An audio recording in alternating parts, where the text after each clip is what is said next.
Uh, Now I'm going to talk about how to implement a linked list in Java. So let's say how linked list will work. Actually, linked list is, as we already know, linked list is some kind of data structure which is not a ADT, which is not abstract data. That means we will be actually giving the implementation end to end for the linked list. So let's say example of linked list. So linked list will be like, consider this A, B and C are the actual node in the linked list, and B1, C1 and are the, like, consider B1 is the address of this node B comma B, and then C1 is the address of this node C. So actually, like, as we know, like, this linked list will be having a two variables with each node. One will be the actual data that it is having, which is A, and another one will be the address pointing to the next element in the linked list, that's B1. So see, if A is the value, then A is linking B1, like it's showing the address of B1. So when we go to the B1 address, we'll find this element. Okay, so all the time linked list will always maintain just one element with it, which is the head. Always linked list will be only having the head value that we need to store, like we need to have to in order to access the other elements of the linked list. So once we have the head value, consider head is stored in this address, which can be a A1. So when we go to A1 address, we'll be finding a value A, and it is pointing to next value B1, so which is the address of the next node. Same way, like, the next node value is B, the address from B is pointing to C1, which is this node. That's how linked list works. So actually we won't be we'll just need a head element, like, which is here, the address of the head element, in order to traverse and retrieve or remove or do any operation in a linked list. So let's dive into how we will be implementing it.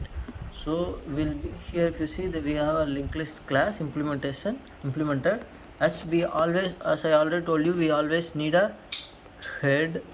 We just need the address of the head always in order to retrieve all the elements of the linked list. So this is the head that we'll be storing, and then linked list also have a node class, like, this is the node, consider this is a node. So what is the node comprising of? A data as well as pointer to the next node. So see, this is the data and this is a pointer to the next node, next. And then we also have a constructor node, which is in order to add a value, create new nodes. In order to create new nodes, we are having a constructor. When we pass some data to constructor, it will create a new node.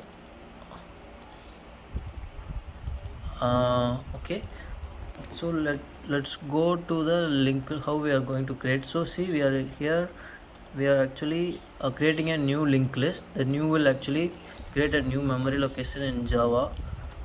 In C and C++, in C we'll be using a memory lock. There will be like some separate function will be there to create a memory, but in C++ and Java we will be using new to create a new memory. So if you see here, we are going to insert the first element to the linked list. Consider LL is the linked list. The element we are going to insert is 10.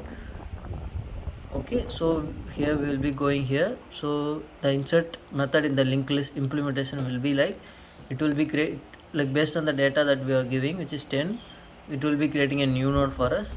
So every time whenever we are creating a new node, the next element will be always null, and then we are checking if this because we need to check whether already there is any value present in the head, because this is the first element we are going to insert into the linked list. The head element will definitely be null, so it will be going to this loop, and then since the head is null, we will be assigning this whatever the new node to as a head. So this is the head node. So, and then will be actually it will return a list, and then consider next we are adding one more element, 20. Now we are again going to this insert method, but here the we are checking again, we are getting a new node for with the 20 in data, and then we are checking if the head is null. Head is not null this time, because already we have set some value of this node to the head now. since the head is a global variable, like it will be stored always, like stored throughout this program. So it throughout the memory, whenever we run a program, right, it will be in the memory, the head variable, so it will be there. So it will be coming to this one. So what we'll be doing now is we need to find what is the last element of the linked list, and we need to add last element are next to this new node, and then this new node already is pointing to null. That's what we are going to check here. We are just iterating through the linked list to check when we are getting a node with the next is null. That means that is the last node. Once we got the last node, will be coming out of the while loop. Then we are setting the last node next to pointer pointing to next element pointing to the new node, and then new node is already pointing to null, and then we will be returning a list. Some same thing will be going for all the insert thing we need to do on the linked list. Whenever we need to print a linked list, like we'll be just sending a list node, then uh, we'll be heading we'll be getting the head element first, because we always have to traverse from the head element. So consider head element as the current element. We'll be keep on iterating till the next element to the current element is null. That will be the last value in the linked list. So we'll be printing everything like system.println. Yeah, that's pretty much. If we want to, like, I didn't implement a remove function here, but if you want to remove an element, we can only remove the element or add element only as a last value to the linked list, right? So it will be like almost same, like what we'll be having a list, we'll be sending this, and which element we need to remove, we'll be creating a node of it, and then we'll be just while iterating we'll be just checking. Actually we can't remove a particular value from linked list.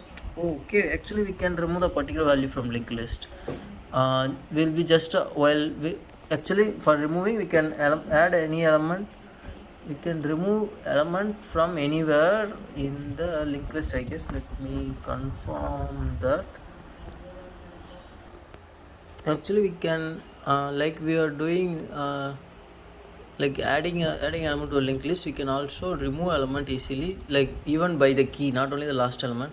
Just for that we will be just in the same way we'll be iterating not equal to null. This is the end condition. Also we'll be putting an condition where we'll be checking current node not data equal to 20. If you are going to remove the 20 value equal to 20, if that node is reached, then what we'll be doing is current node not dot next equal to current node next dot next. That means we are skipping this 20, and then we'll be assigning the next element as a 30. That's how we will be actually removing element from a linked list.